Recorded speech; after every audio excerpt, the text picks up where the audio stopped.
Good evening, Bayou Blitz family and Who Dat Nation. Welcome to Wednesday on a Thursday. We want to apologize for everyone for last night's last minute schedule change. That was my fault. An absolutely miserable May bled into June a little bit, but we are here. And by we, I mean me, Bob Rose, and him, Brendan Boylan. We are your co host to your Bayou Blitz podcast. And I hope everybody is having a good start to June. Kids are getting out of school. Brendan, I know the kids part doesn't affect you yet, but it's summer, and I know you enjoy the weather as much as I do. Yeah, I was able to go to the pool for a little bit today in the 90s here. So that was nice. Kids, not directly, but nephews, niece out of school, so seeing them a little bit more. Most days are pool days with the kids. It's an easy way to get everybody together. So, Yep. Yeah, it's starting to get a little nice. Hopefully, it stays this way. But with the summer also comes some of the summer news and summer. I don't want to say reaches for news, but I guess that.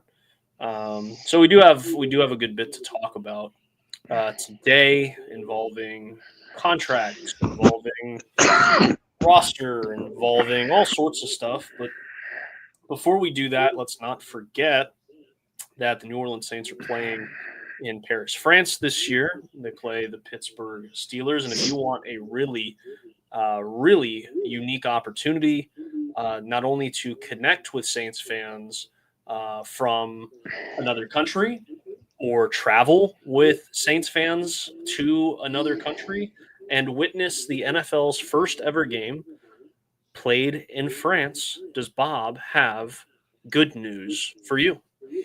I do have good news. You guys get to party in Paris and do it for a purpose. Join us at with the Get Checked or Check Out Foundation in Paris, France, for the New Orleans Saints game against the Pittsburgh Steelers on Sunday, October 25th. This is a new event that Get Checked or Check Out is doing. As you guys know, if you follow us or follow the show, Get Checked or Check Out is most famous for their spring cruises.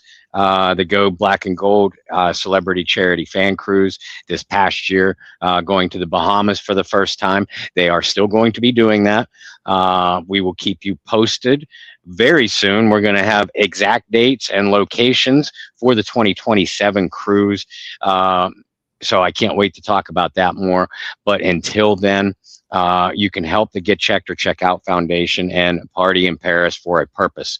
Contact Tracy Ransom at 225-400-3599, or you can email Tracy at GLT by Tracy, that's TRACEY, at gmail.com. Tracy Ransom is running the tour packages for this event, and the travel packages include 5 days of hotel, round-trip airfare, including airport transfers. A deposit will be required, but your final payment for this trip won't be due until August, so that gives you a few paychecks to save up. And like Brendan said, I know for a fact that there's already a good handful of the Who Dat Nation and Bayou Blitz family that are going. People that I got to know very well over the last 2 years on these cruises, and believe me, every minute hanging around these folks is just fantastic. You want to go just for that alone. But also, as Brendan said, you get to travel overseas, the first ever NFL game in Europe, and it pits 2 historic franchises in our Saints and the Pittsburgh Steelers, who, might I add, also travel very well. So you get to enjoy this trip with a few former Saints legends as well. And also members of your Who Dat family, as you enjoy a Saints game, overseas fun, lifetime of memories, and you get it all while benefiting an amazing charity and the amazing people who run it over at Get Checked or Check Out. Take a peek at their website. It's at the bottom of our screen. It's tcynow.org. Donate a little bit. Every little bit helps. This organization was put in place over a dozen years ago. I think we're not pushing 15. We're closer to 15 than we are 12. But put in place to guide people and their families. When you get a terrifying medical diagnosis, you don't know where to turn next. Your world is spinning, spinning around and around and around. Get Checked or Check Out is there to help guide you and your families and loved ones into the next step, whether it's a treatment option, a research option, or a therapy option. That's both individual and group. That's why they're there, but they need our help to do it. Every little bit helps, but that's why they have these these are their major fundraisers of the year, folks. So again, you get to enjoy a lifetime of fun. Saints football, meeting new people. These people have become a member of my family. And I feel very strongly that they feel the same way about me. And I've known them for less than 2 years and 2 trips. That's how great these people are. Not just the fans, but you have an opportunity to get to know a few of these former Saints legends. Brendan and I have had many of them on several times, and we're proud to call them friends. But I've gotten to know their family members as well, and gotten very close to them. It's these kind of opportunities, and again, you get to do it while benefiting an amazing charity. But be sure to check out that Get Checked or Check Out website, tcynow.org. Contact Tracy Ransom to make those reservations for Paris as soon as possible. While these terrific, she has some great prices. So nab her while these prices last. If you need that info, again, just reach out to me via text, email, direct messenger on social media. I'll be happy to give it to you. And I want to make everybody aware that Get Checked or Check Out. We're going to, be very, very, very shortly here. We're going to be organizing a couple of in-season activities, for the Saints, for 1 or 2 Saints games as well. So stay tuned to Brendan and myself at the Bayou Blitz for further details on that.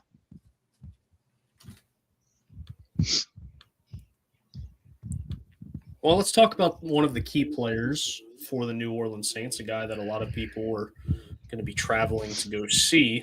And that's Chris Olave. And this has been an interesting topic for about the last year and a half with Olave and the extension of his contract due up. It's getting more interesting now that you're having comps or comparable contracts recently signed, right?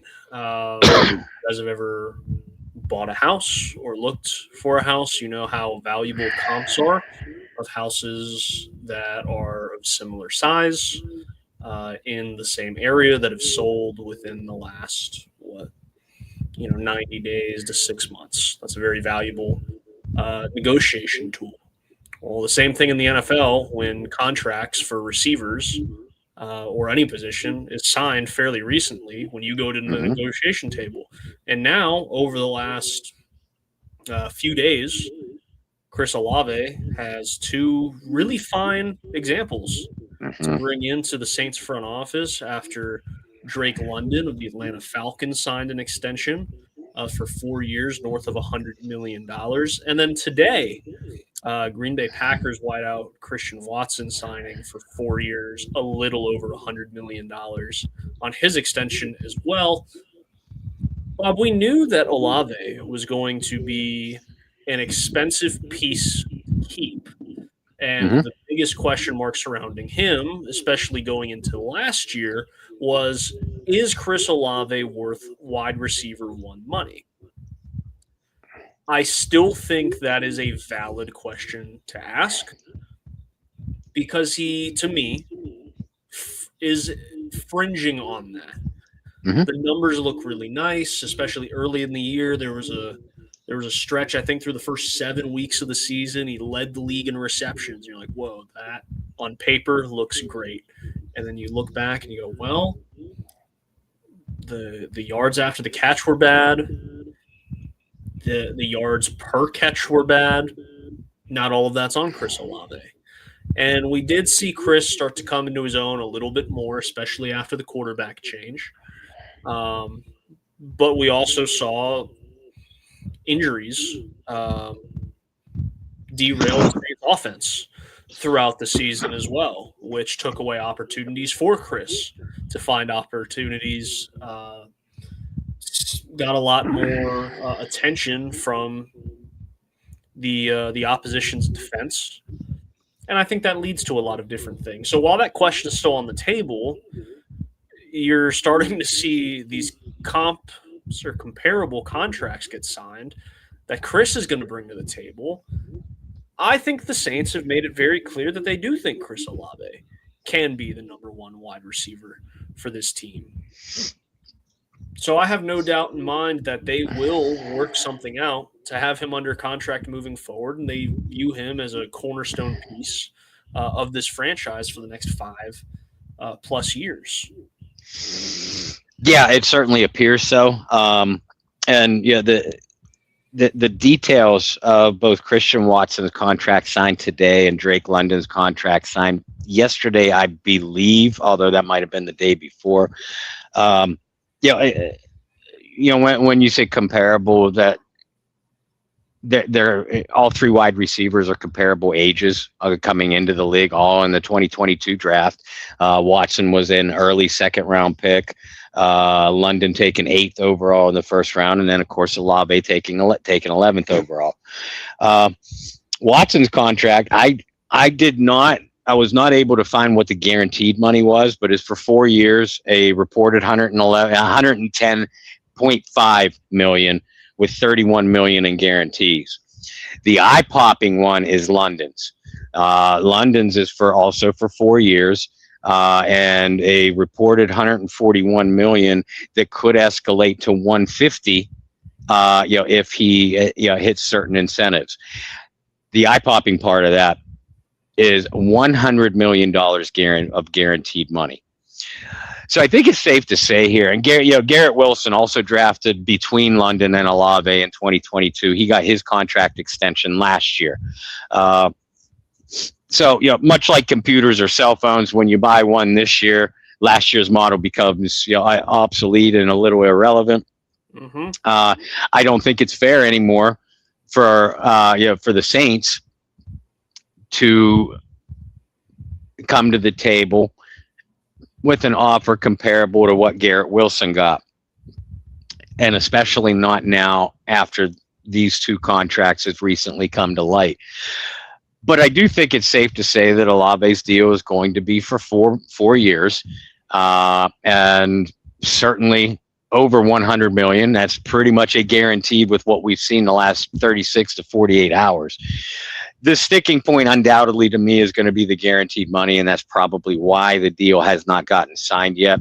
But now that London signed his and Watson signed his, I think it's going to be sooner rather than later. I've been saying all along I have expected Olave's deal to get done perhaps as early as a few weeks into training camp, but undoubtedly by early into the regular season.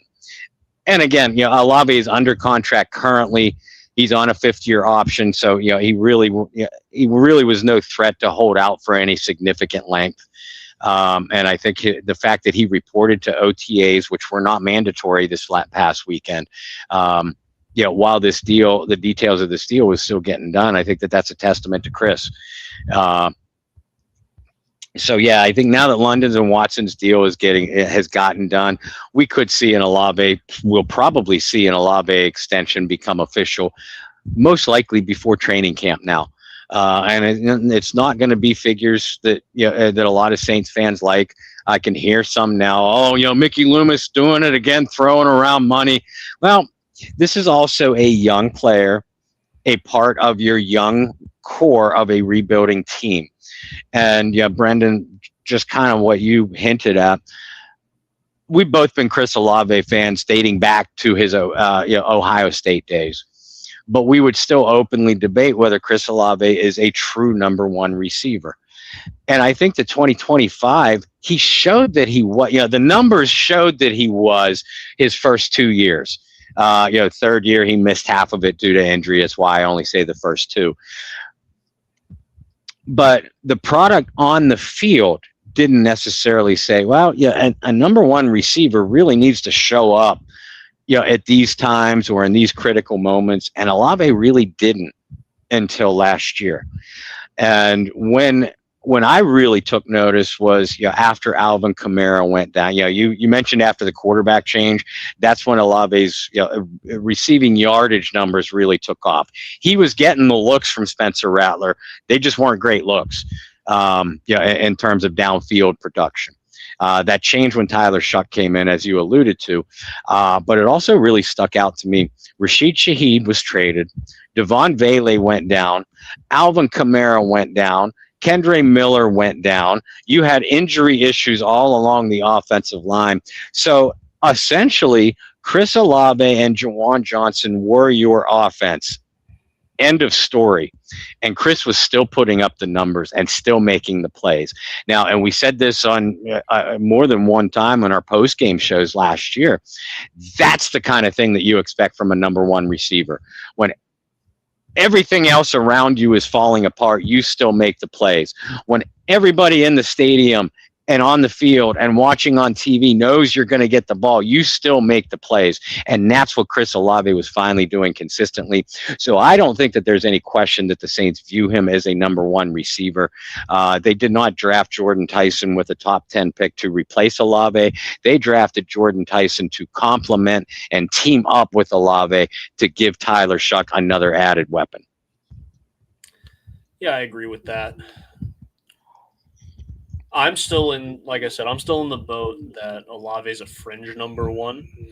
However, I think bringing a guy in like Tyson, where you can kind of have a 1A and a 1B down the road, not this upcoming year, but down the road, certainly, or who knows, maybe Tyson is, the second coming of Michael Thomas and is a threat right from the jump. But when you have a 1A and a 1B like that, I think that's what's going to best complement Chris Olave. Opposed to him being the star-studded number one and having, a couple other guys play Robin. You talked about him reporting to voluntary OTAs. We had a surprise face come into the Saints facility yesterday for voluntary OTAs, and that was Alvin Kamara. And the reason I say surprise face is because Kamara, over the last 6 years or so, has not been a regular face at voluntary OTAs. He definitely takes a little bit of extra time off. We've seen plenty of times with him working out with his personal trainers, working on balance. We've seen some really unique workout videos with Kamara over the years. So it was a little odd. His locker was definitely surrounded by media when media availability opened up. And, Alvin being Alvin just said, yeah, I just kind of woke up and said, I guess I'll go today. That's a very Alvin Kamara thing to say. I don't read too much into it. I think if anything, it gives you the fan the reassurance that Alvin wants to be here. Mm-hmm.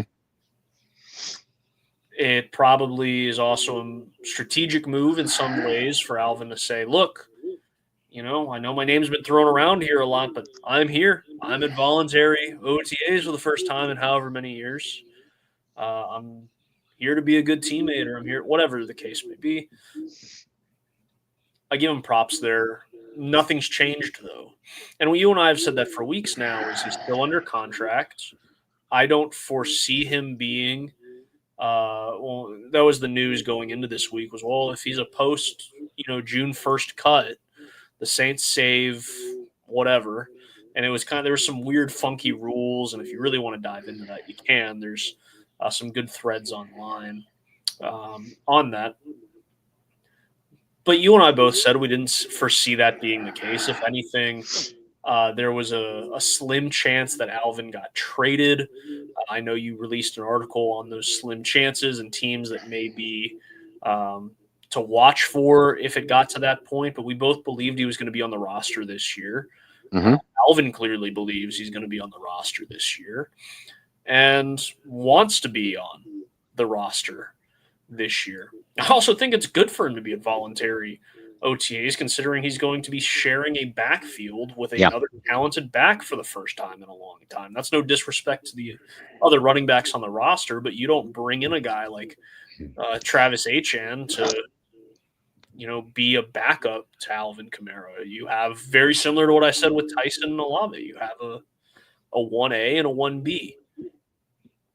And I've also said for years, patting myself on the back, I've said for years, Kamara is better suited not as your every down number one back, better with a running mate. And it was going to keep wear and tear off the legs, or wear and tear off the tires, if you will, a little bit more gas in the tank. And for a guy as explosive and shifty as Kamara, every mile you can save off of the odometer was valuable. I don't know why it took him this long to figure that out, but now you're at a point where, and to quote some of your favorite things, you're post 30 at this point for running backs, which that's when you start to see the decline. And you didn't do a good job over the last few years of, taking another car out of the garage to save the Ferrari miles. So now you're going to do your very best to get what you can out of that Ferrari. So I got to give Kamara credit for going, hey, first off, my job's kind of on the line here. I should probably go up. But two, if they are going to use me in a similar fashion to how I was being used before, it's probably valuable for me to get to know some of the guys in this running back room. Yeah, and I think that's why Alvin Kamara reported. I've seen a couple posts, on social media, by media members even, saying, well, this is Alvin forcing the Saints' hand. That's bullshit. How is that forcing the Saints' hand? Again, he is under contract. He has always been under contract. He was going to be on the roster. They redid that contract, as you mentioned, to make it, I'm not going to say impossible to cut him, but it does not save the Saints anything financially. In the neighborhood of $3 million. And what it does, actually, it hurts them long term if they do that, because the remainder of his contract hits all at once next year, as opposed to potentially being spread out over the next couple, if 2026 is Kamara's last in a Saints uniform. If the Saints trade him, again, and thank you for the props, to the article. It's over on Saints Wire. I listed a couple candidates who might be interested in an Alvin Kamara in a potential trade. Also acknowledging, I think it's about as slim a chance as me and Brendan both winning the lottery on the same night, in different states. Pretty damn slim. It's that slim. That'd be really cool. So if you want to see existence, I would love that.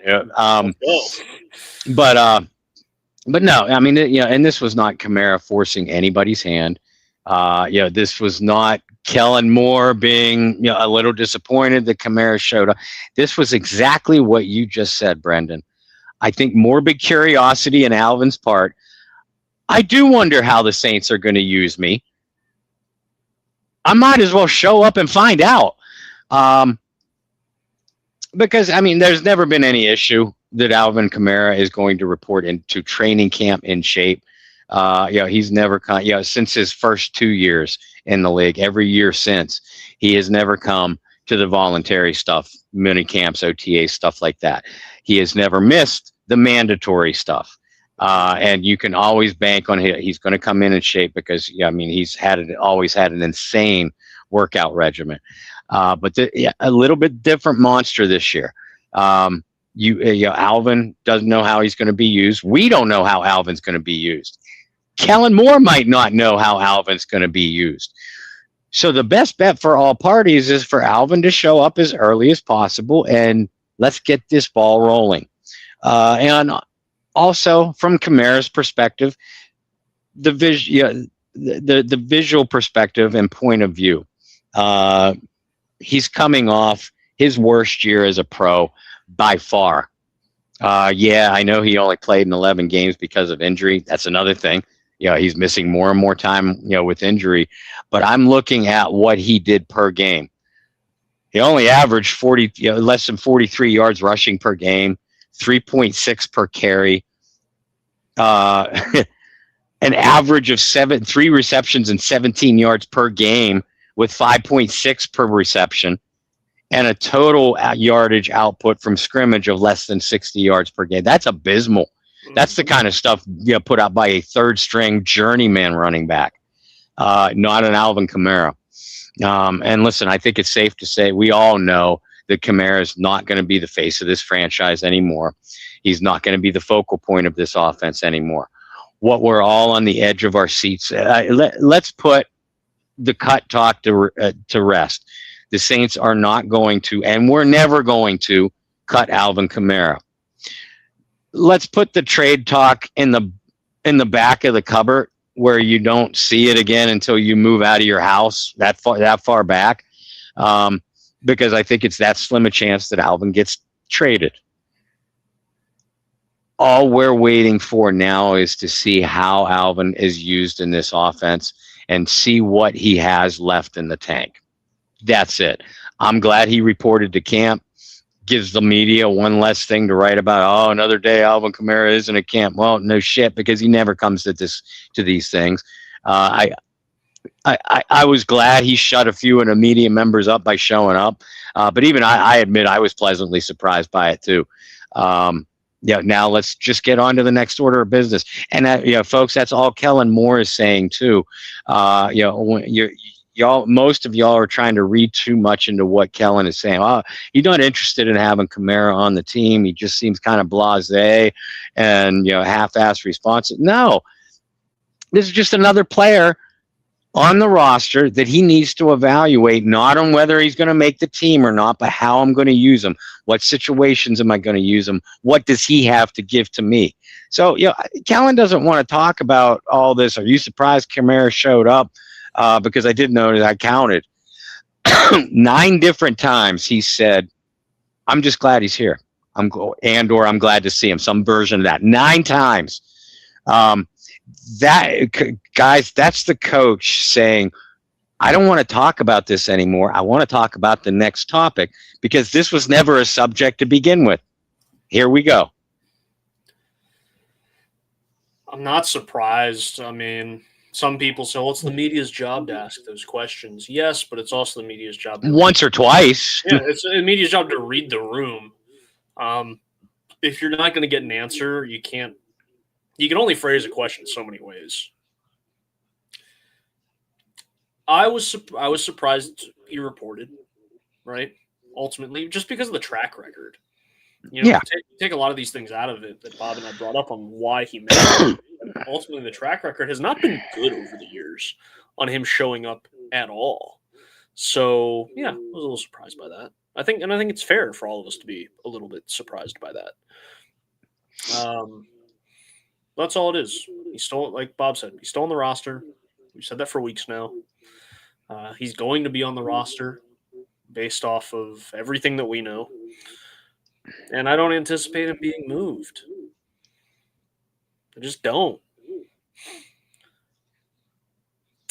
So, with that, let's move into, I think what's going to end up being our final topic. I think this will take probably the rest of the show because I think it's an important one. And that is the fact that going into this season, the Saints have more clarity with the offense than they did a year ago for multiple reasons. Let's start with the obvious. One, this is the second year of Kellen Moore's offense in the system. This isn't first. I mean, obviously for some players, it's the first time they're hearing these terms and this language and getting used to things. But for a lot of these guys, now it's the second off season that you're familiar with the offense. You're a little bit more comfortable. Obviously, you had a full season with it. So this isn't one of those like first days of school where you're like, I don't know what to expect. Where's my class? I'm a freshman. This is a new building. Where do I go? What do I do? You're a little bit more cool, calm, and collected going into this off season. I think that's ultra important. Mhm. Again, you do have some new faces. Obviously, you have a Jordan Tyson, a rookie. You have Achan. He's going to be, a vital part of your offense in the backfield. Yeah, those guys don't know the system, but a lot of these guys do. And most importantly, you know who your quarterback is. Mhm. And I think that's something that a lot of people have kind of swept under the rug, or a conversation point that not a lot of people have addressed is when we were doing this show a year ago, sitting here, it was, well, who's the quarterback? Right. Is this a true quarterback competition? Is it Rattlers to lose? Is it like we were framing all of these questions because we didn't know. The team didn't know. And based off of everything we heard through the process, it was really neck and neck up until they made the decision to go with Rattler. Mm-hmm. And we anticipated that at some point the plug would be pulled on the Spencer Rattler experiences, as it was. Bob wanted it pulled a lot earlier than Brendan did. Brendan got his wish. I got to see Rattler win a game as a starting quarterback. I mean, what a relief! What a dream! He doesn't have to be on that horrid list that we brought up once or twice on this show. Yeah. But that was the topic of discussion. Now all of a sudden, it's not just, hey, we know who our quarterback is, but based off of the play of last year, I think there's a lot of people that are comfortable having the conversation of this could be your quarterback or should be your quarterback of the future. Mm-hmm. That's a hell of a lot more comfortable place to be in an off season than, I don't know, man. We got two guys that are really similar in age. One was a second round pick. One was a fifth round pick. Who are we playing? Oh, and by the way, it's the first year that this guy's ever been a head coach. Mm-hmm. So what are we going to do?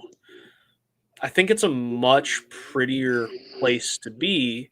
So the question that I pose to you, Bob Rose, is while I think it's a prettier place to be, while I think there's a lot less pressure on people, does it really make a difference in a locker room, into a team, to look back and know, hey, that's our guy going into week one? Yeah, I think it makes a world of difference in multiple ways. On the field, just like you laid it out, it's just so nice. Yeah, now I'm not ready to anoint Tyler Shuck as the next franchise, the franchise quarterback quite yet. And this is coming from a person who loved his abilities at Texas Tech even before Louisville, loved him through the draft process. I'll continue to pat myself on the back for that, by the way. Please do. And I'm also acknowledging how well he played down the stretch with so little around him. And I can't stress that part of it. Yeah, he played well. I'm glad everybody is acknowledging that. I want more people to acknowledge how little he had around him and still played well. But the fact is, he has less than half a season as a starter under his belt. So I'm kind of anxious to see the next step in the development. But just to feel like you have your franchise quarterback right now, it's just such a relief. And I got to believe that it's a relief in that building for the players in the locker room and certainly the coaches. Because we say it all the time, Brendan, and we've said it for the last basically since number 9 retired. There's only 2 categories of teams in the NFL. Ones that have their franchise quarterback and ones who are scrambling to get a franchise quarterback. Well, if you're the one who thinks you have your franchise quarterback, as the Saints are now, then they can go about the next order of business is surrounding him with the weapons to succeed. And that's what we saw happen this offseason. They were able to focus in free agency on improving the interior line with David Edwards, improving the running back play with the running back formerly known as ATN, remaking your wide receiver room, not only getting Jalen Polk back, but adding of course, Jordan Tyson, but also Bryce Lance and Barian Brown. Remaking your tight end room, adding to Juwan Johnson, with Noah Fant and Oscar Delp. So, you're able to do all these things when you feel pretty comfortable at quarterback. Another reason is, whether fair or not, the quarterback is expected to be the leader of the team, certainly of the offense. We've seen a lot of leadership leave the New Orleans Saints locker room in the last couple of years. Tyrann Mathieu, Taysom Hill, Demario Davis, Cam Jordan might be back, but he's not there now. Your new leaders, whether they like it or not, need to be guys like Chris Olave. I think we could talk about defensive leadership in another episode more in depth, but I think guys like Caden Ellis, Chase Young are going to be expected to step up defensively. And back to the offense, Tyler Shuck. So, again, it's easy to be the leader of your unit when your job is relatively secure. Another major reason. And, and we've had guys, offensive guys, players like Jim Everett. We've talked to Joe Horn before, certainly Courtney Roby, and other offensive players that will talk about how important it is for an offense to have continuity at the quarterback position. Well, now you have that, even with Derek Carr, it felt like Dennis Allen and company were trying to force continuity, into the puzzle. Jam that square peg into that round hole. But this doesn't feel like forced continuity. Tyler Shuck is your guy. Everybody knows it. Everybody wants it. And certainly everybody is accepting of that and excited to move on to the next step. So I think that's what's important here. I do too. I still think it's really interesting, and to plug another Bob Rose article. But the backup quarterback spot is something that's going to be really interesting to watch for. I still think it's Spencer Rattler's spot. I agree. But I was also someone who was screaming from the mountaintops for a veteran quarterback. And did the Saints bless me with a veteran quarterback? I don't know if bless is and this is what I said to you when I text you the news. Yeah, I don't know if bless is the word I'd use.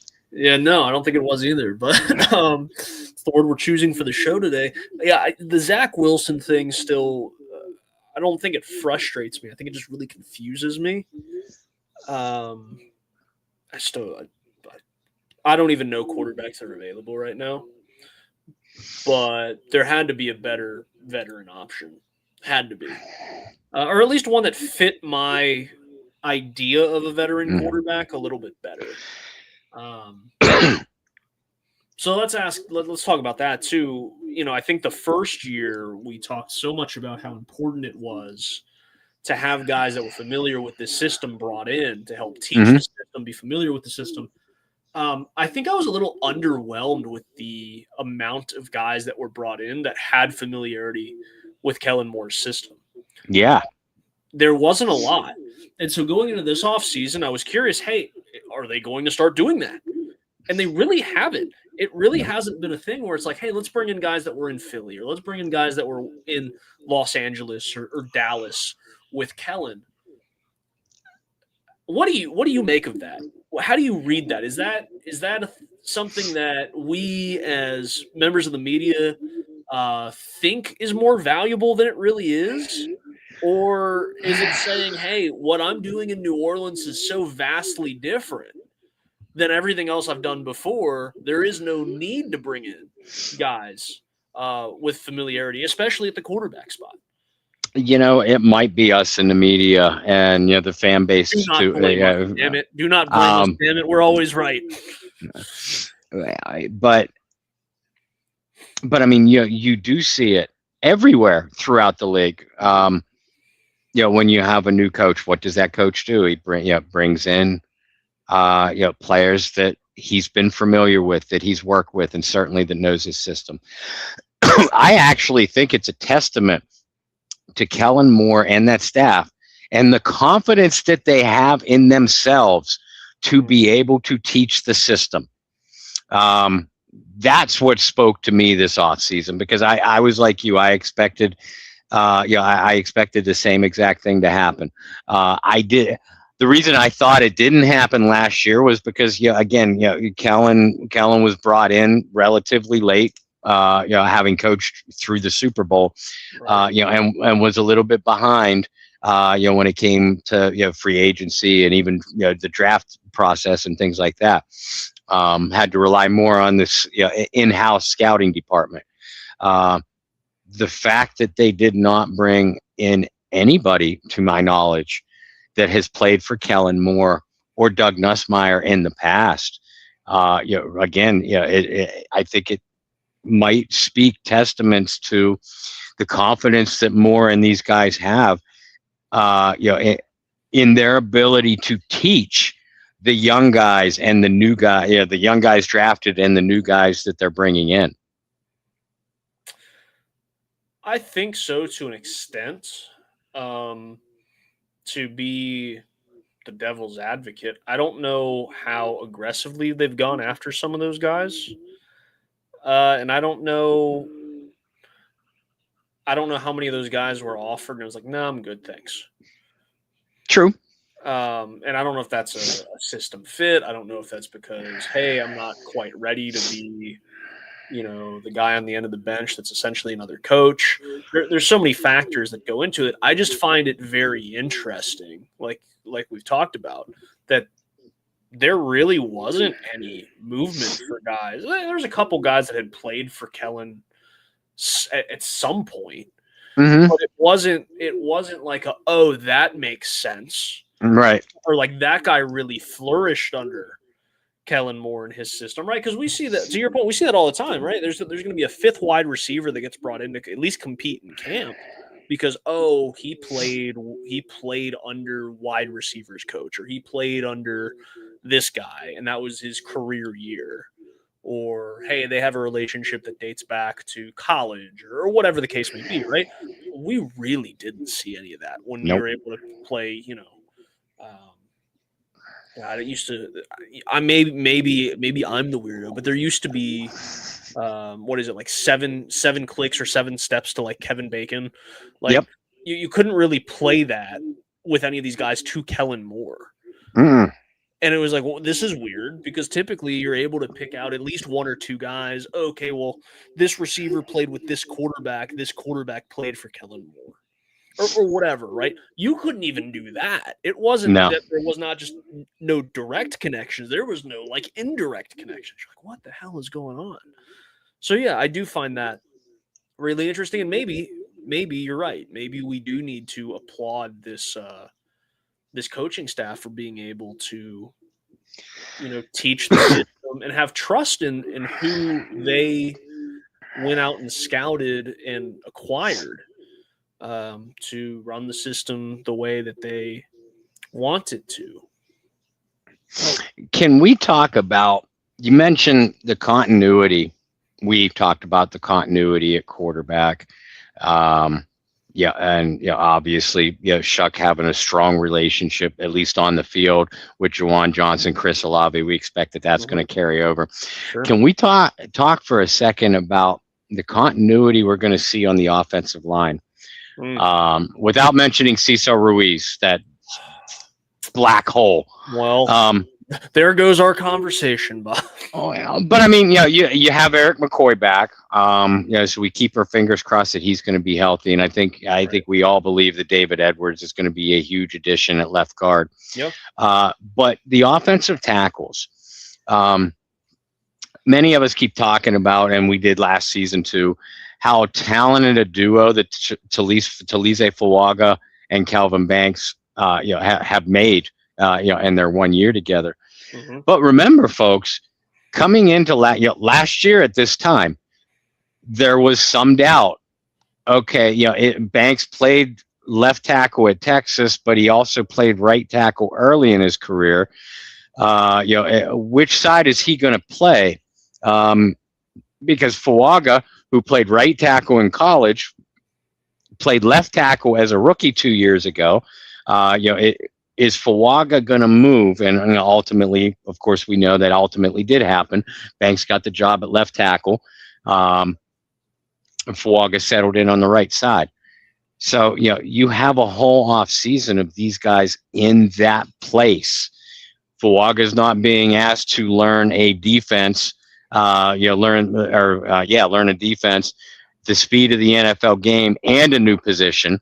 And then in the second year, learn another new position at the NFL level.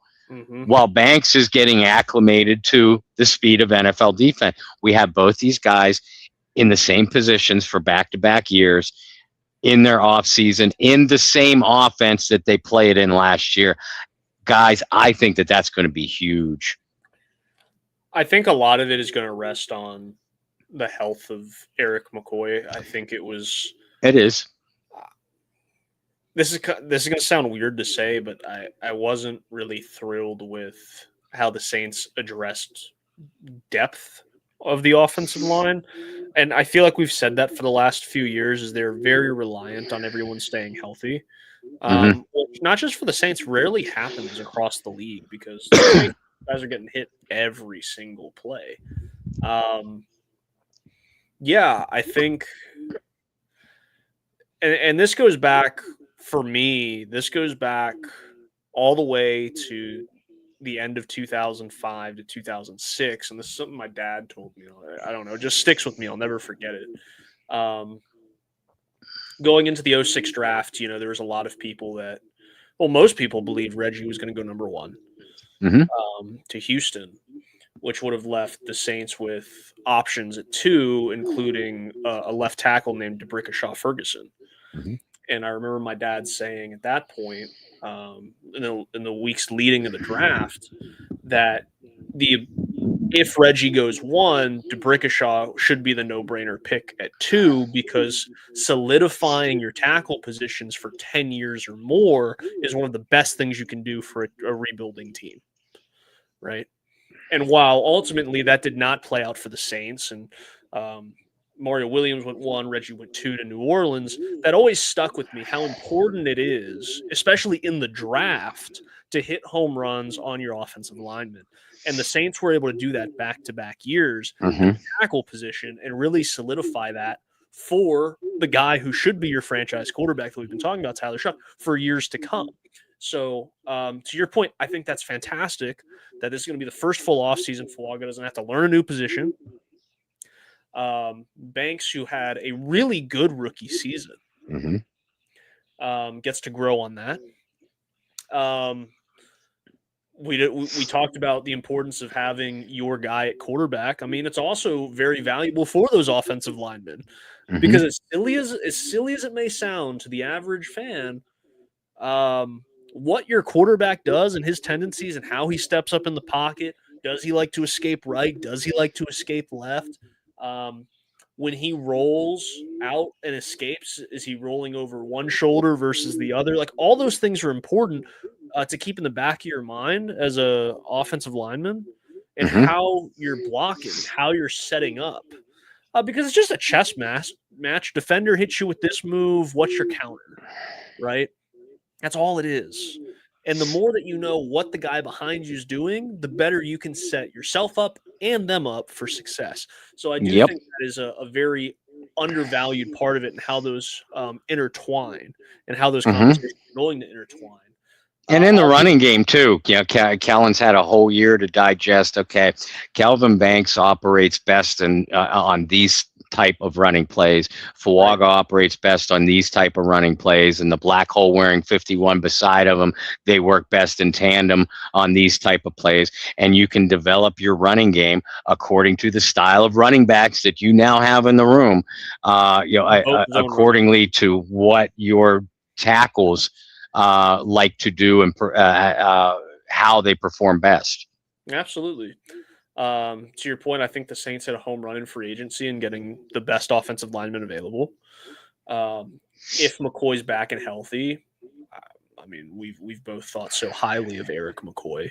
And unfortunately, due to injuries, I don't think he gets the love and respect across the league that he deserves, because after about 2 years, there was a big conversation of like, could this guy be the best center in football?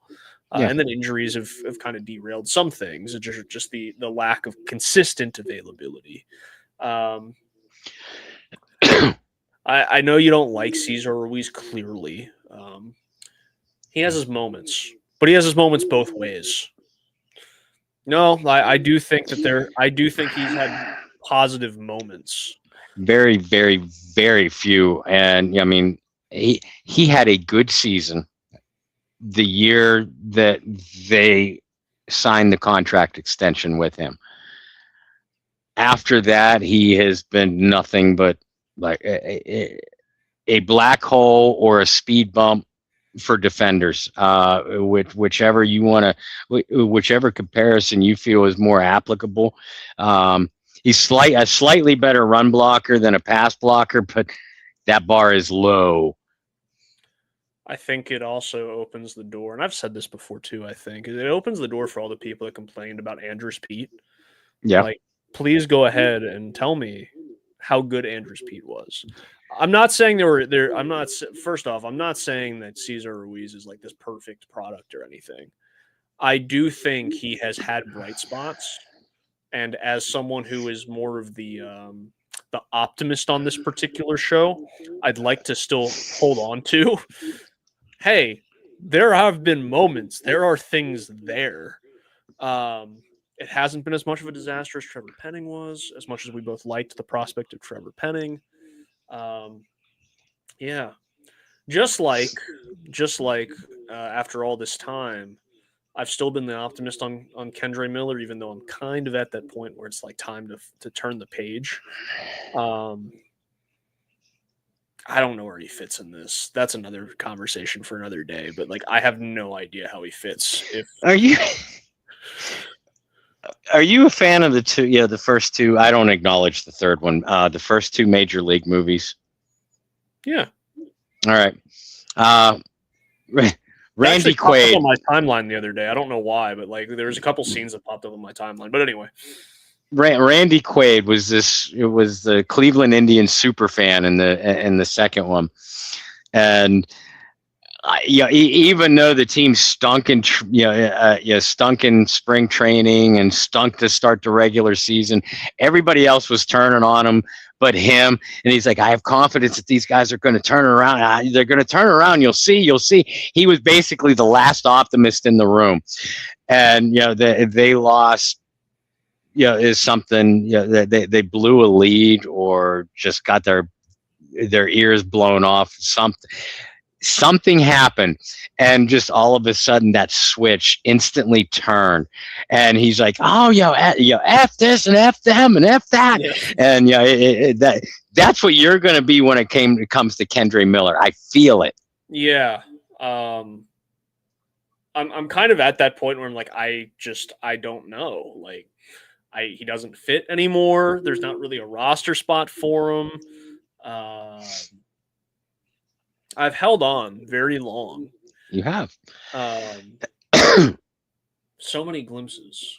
But and that's it. I acknowledge the talent. If Kendre Miller could stay healthy, man, I think he would be a wonderful, wonderful weapon for this offense. I loved him back at TCU. He was one of the mock draft picks that I got right that year, one of the many, sad but true. So I've never denied Kendre Miller's talent. If he could stay healthy and put it together, whatever team he's on, whether it's the Saints or a change of scenery, he is a wonderful, wonderful back. But you got to be on the field. Yeah, you got to stay healthy. That's just what it is. Now, at my opportunity to bring up his name for the first time in what feels like a long time, that does not take away from one of my biggest crushes that never happened in New Orleans Saints history, and that was Eno Benjamin. I hate that we never got to experience that because I had a big man crush on what could have been with Eno Benjamin. Whatever he's doing with life now, I hope it's grand. But yeah. Well, that takes us. Eno, if you're listening, send one of us a direct message. We would love to have you on the show. Absolutely. Oh man, those was it like 2 or 3 games for the Cardinals, including one against the Saints. Yeah, and it was just like, wow, like where did this kid come from? Arizona State product, got to play for the Cardinals. Mm-hmm. That's cool. Very cool. But yeah, right. He got brought into camp. I think he ruptured his Achilles or something, and then that was it. Really stunk. We all have one of those. Yep. Camp darlings or whatever it may be, where you're just like super excited for a guy to come in, and it does not work. But the thing that stinks about that one and some other ones over the years too is it's, you have like the Brandon Browners of the world where they're like, you're excited to have a guy come in and it doesn't work because he just sucks. And then there's ones where you don't even get to see it off the ground, injury, or he gets traded, or whatever the case may be. And I think there's an argument to say the ones that you don't even get to see get off the ground hurt more than the ones where it was like, well, we at least got to see it play out. Mm-hmm. I'm sure we talked about it before. I was so excited for Brandon Browner. I thought it made a lot of sense. I did. And God, was that bad? That was so bad. You know who the guy I was excited about? Well, two. One more so than the other, so I'll stay with him. Kobe Fleener. Yes. Well, Kobe Fleener was great in Madden for a couple years. Yeah. Well, yeah. But I thought Kobe would just be not as good as Jimmy Graham, but close enough where this offense would remain in an elite stratosphere, and it didn't happen, obviously. No, it didn't. I had high hopes for Kobe Fleener. One that I really liked, as this show has now become, let's name random obscure Saints that didn't work. Guy that I really liked, and he was around for a while, like 3 years, but just never developed a route tree, was Joe Morgan. Yeah. And just the speed. And I was like, man, if this guy could ever just develop a route tree, he's going to be great. Like, he's going to be great for this offense. Yeah. But yeah, and I mean, yeah, he was a tremendous deep threat too. Young, fun-loving guy, easy to root for. Had some off-field demons. That he got under control. Hopefully, they remain so. So, all right, you went defense first with Browner, then offense with Morgan. I went offense first with Fleener.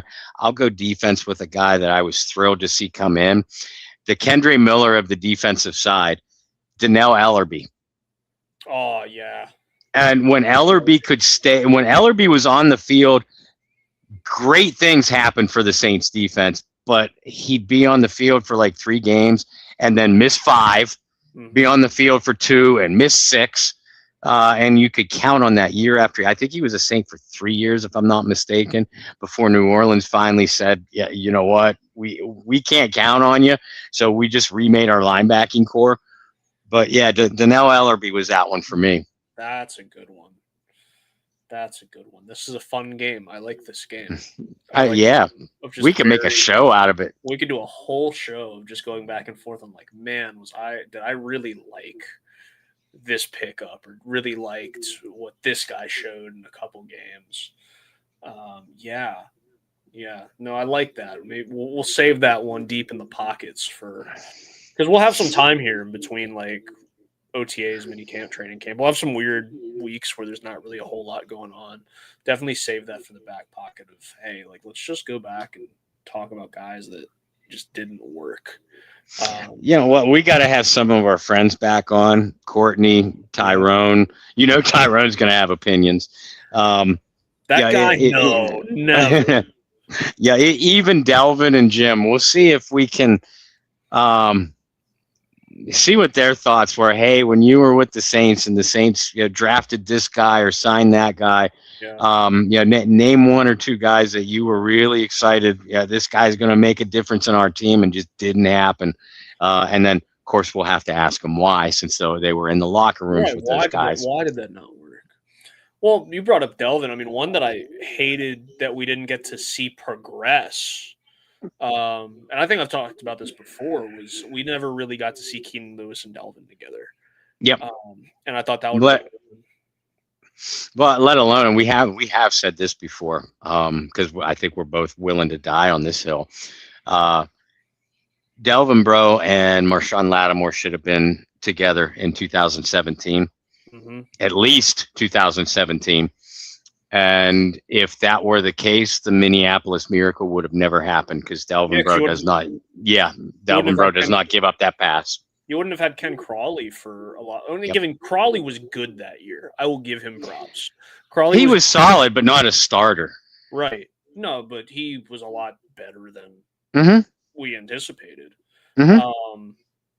So yeah, well, that goes back to, and I mean, I'm sure if it haunts us, I can only imagine for Delvin how hard of a pill it is to swallow, the fact that somebody mismanaged your injury. We know he has pretty strong feelings on it. So, well, if you guys have read the book, you guys know that too. But yeah, that's one that should have happened. And in theory, on paper, as we like to say here, that should have been your starting defensive back duo for that whole stretch of 17 to 20 when you were a legitimate contender every year. And that might get you one, should get you at least one, if not more. I would think so. So that sucks and it's unfortunate, but I mean, that's the game. Yeah. I think this is a friendly reminder to everybody, and we'll close the show on this, is so many things have to go right for you to make a deep playoff run, to win a championship. And that's why I said deep playoff run first before I said championship. Like even to have a deep playoff run, so many things have to go right for you. Right? I mean, even think about 18, like what it took just to get to the NFC Championship, right? Lattimore has to make a huge interception to turn the tides. And then late in the game, a ball has to go through the hands of one of the most sure-handed receivers of his time in Alshon Jeffrey. Those things had to happen for you just to get to the NFC Championship. And then obviously we know what happens, but so many things have to go your way, and so many things have to go right. And obviously we're in the Stanley Cup Finals, we're in the NBA Finals, and we look at those teams and all the things that have had to go right just for them to get there. That's the beauty of sports. It's not a science. If it was a science, we'd have dynasties every year, right? Or every however many years. But there's a lot of things that have to go right for you. And hopefully, with some of these things going on with the Saints right now, we're having the ball bounce the right way. Because I feel in a much better place now with this team than I did a year ago. And I think everybody can agree to that. Yeah, I mean, God knows it has to translate to the field. We've been excited about teams before, and it just blew up instantaneously.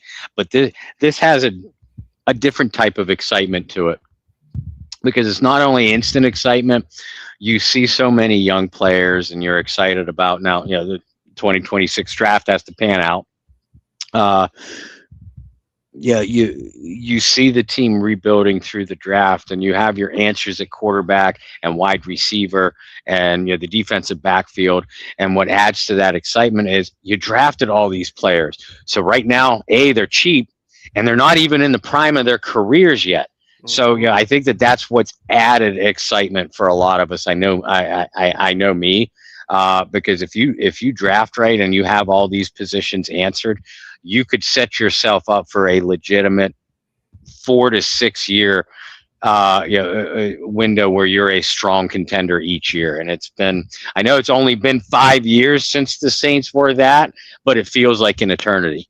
Oh yeah, you're absolutely right. Well, with that, Bob, where can people follow you and your work as the Saints continue in their voluntary OTAs? And we may or may not have some news coming in the next week or so.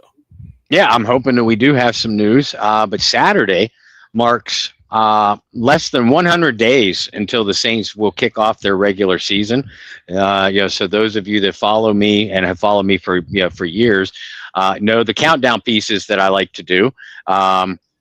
The 99 down through 0 jersey history countdown, and Saints player of the day, whichever Saint player is wearing that comparable number, 99 of course being Chase Young. So I'll be starting those two countdowns officially on Saturday, and you can follow all those as well as all my other written works over on the Saints Wire, which is available on all social media platforms, your Google search engine, and also is part of the USA Today Sports Network. So we could be found any number of ways. And I will also continue, as I always will, to post my articles as well as our show links on my personal social media pages. Bob Rose on Facebook, at Bobby R. 2613 over on Twitter. Don't forget, folks, especially as we near the regular season, we do have a Bayou Blitz Facebook page and a Bayou Blitz Twitter page. We always post our links and our articles on there, but we don't do a lot else during the off season. But we need you guys to help us out, help beef up that group participation, and even more importantly, that group membership. And last but not least, check out the Get Checked or Checkout website. That's tcynow.org. Hopefully, you're going to be able to swing that trip to Paris with the rest of the Bayou Blitz and Get Checked or Checkout family for the October 25th game against the Pittsburgh Steelers. If you need contact information to begin your reservation, reach out to me. I will give you Tracy Ransom's information. Even if you're not making the Paris trip, help out any little bit that you can on tcynow.org, and stay tuned to us at the Bayou Blitz for information about the 2027 Get Checked or Checkout cruise, as well as some other events that we're hoping to plan for the regular season. For myself, you can follow me just about anywhere at BT Boylan. As Bob said, you can check out the Bayou Blitz Facebook and Twitter. Bob, I think we need to do something for our loyal fans. We'll have to talk about it closer and closer to the regular season. I'm still in the boat. If you're Shireen, if you're listening, I'm still in the boat for like a live show somewhere. I think that would be fun if we could get get whatever city it is for an away game and be able to do a live show somewhere. I think that'd be a lot of fun. Or if we get the both of us out to New Orleans for a live show somewhere and bring on a former Saints great to join us, it'd be fun. So let's definitely have those conversations moving forward. But in the meantime, make sure you read Bob Rose's work over with the Saints Wire. Bob and I will be back next Wednesday for another edition of fingers crossed, right? Both of our schedules lately, right? Fingers crossed. We will be back sometime next week with another edition of the Bayou Blitz podcast. And perhaps, if it's a slow news week, we'll have one of our favorite games, Name Random Saints, that you were really excited about. Whether it's next week or a week to follow, we will definitely be playing that game this offseason. So until then, hope you guys find some peace, spread love, practice positivity. We'll see you next week for another edition of the Bayou Blitz. See you then. Night all.